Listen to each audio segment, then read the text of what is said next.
Hello friends, cement is one of the most widely used materials in construction. It is found in roads, buildings, bridges and almost every modern structure. But have you ever wondered how cement is made? Let us explore the entire process from raw materials to the final product. Step 1. Extracting raw materials. The main ingredient in cement is limestone, which makes up about 80% of the raw material. Other important materials include clay, shale, iron ore, and gypsum. These materials are extracted from quarries using heavy machinery or controlled blasting with explosives. After blasting, large pieces of limestone are loaded onto dumper trucks and transported to the cement plant. Step 2. Crushing and mixing. At the cement plant, the raw materials are crushed into smaller pieces using a primary crusher. The crushed material is then tested in a laboratory to check its chemical composition. If needed, additional ingredients like iron ore or clay are added to maintain the correct balance. The materials are then mixed and passed through grinding mills, where they are ground into a fine powder called raw mix. Step 3. Preheating and kiln process.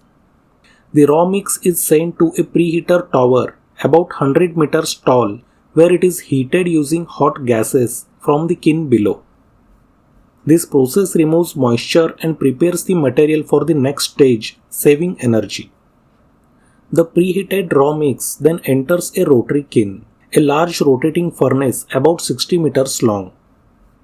Inside the kiln, the material is heated to 1450 degrees Celsius. This extreme heat triggers chemical reactions, forming small marble-sized nodules called clinker. Step 4. Cooling and storage.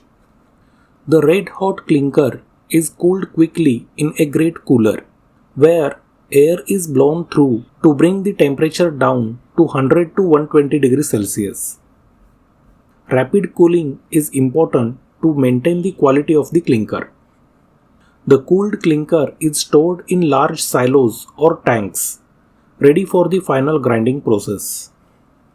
Step 5. Final grinding and cement formation. The clinker is ground in ball mills or vertical roller mills, where small amount of gypsum 2 to 3% are added. Gypsum controls the setting time of the cement. If Portland pozzolana cement is being made, about 20 to 30% fly ash is mixed with the clinker. This improves strength and durability while reducing environmental impact. After grinding, the fine cement powder is passed through a separator machine, which filters out any coarse particles. The final product is stored in silos until packaging. Step 6. Packaging and dispatch. Cement is packed in 50 kg bags using automatic machines. These bags are shrink wrapped and stacked on pallets for transport. Cement is also delivered in bulk tankers for large construction projects. From here, the cement is transported by road, rail or sea to different markets worldwide. So friends, see you in the next video. Thanks for watching.